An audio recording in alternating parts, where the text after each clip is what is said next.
آج کل لوگ توفیق کا لفظ استعمال کرتے ہیں، ہمارے تبلیغی حضرات بھائی بھی۔ توفیق کا مطلب کیا ہے آپ اسے سمجھیے، مختصر لفظوں میں بتاتا ہوں۔ ایک شخص ہے، وہ یہ کہتا ہے کہ نیکی کرنے کی توفیق اور گناہ سے بچنے کی توفیق اللہ کے ہاتھ میں ہے۔ کیا یہ بات صحیح ہے؟ جی بالکل۔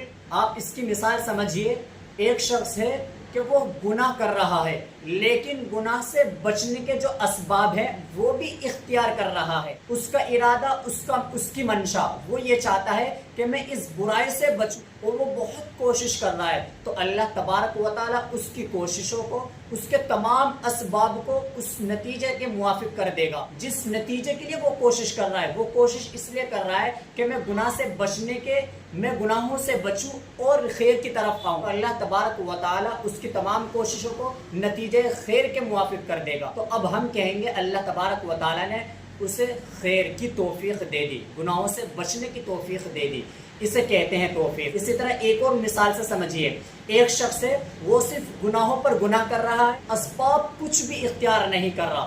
وہ یہ نہیں چاہتا کہ میں گناہوں سے بچوں، برائی سے بچوں، وہ صرف گناہوں پر گناہ کر رہا ہے، اسباب کچھ بھی اختیار نہیں کر رہا۔ تو اب ہم کہیں گے کہ اللہ نے اسے گناہ سے بچنے کی توفیق نہیں دی، چونکہ اگر اسباب اختیار کرتا، کوشش کرتا، تو اللہ اس کی کوشش کو خیر تک پہنچاتے، اس نتیجے تک پہنچاتے جس نتیجے کے لیے وہ کوشش کر رہا تھا۔ اس کا ارادہ کیا تھا؟ اس کا ارادہ تھا کہ میں گناہوں سے بچوں، لیکن اس کا ارادہ کچھ بھی نہیں ہے، گناہ سے بچنے کا ارادہ نہیں ہے۔ تو اب ہم کہیں گے کہ اللہ نے اسے گناہ سے بچنے کی توفیق نہیں دی۔ تو یہ مطلب ہے توفیق کے۔ تو اب جب بندے کا جو مقصد ہوتا ہے گناہ سے بچنے کا، خیر کا کام کرنے کا، تو یہ بندے کے مقصد پر ڈیپینڈ ہوتا ہے کہ بندے کا مقصد کیا ہے، گناہ سے بچنا چاہتا ہے یا نہیں۔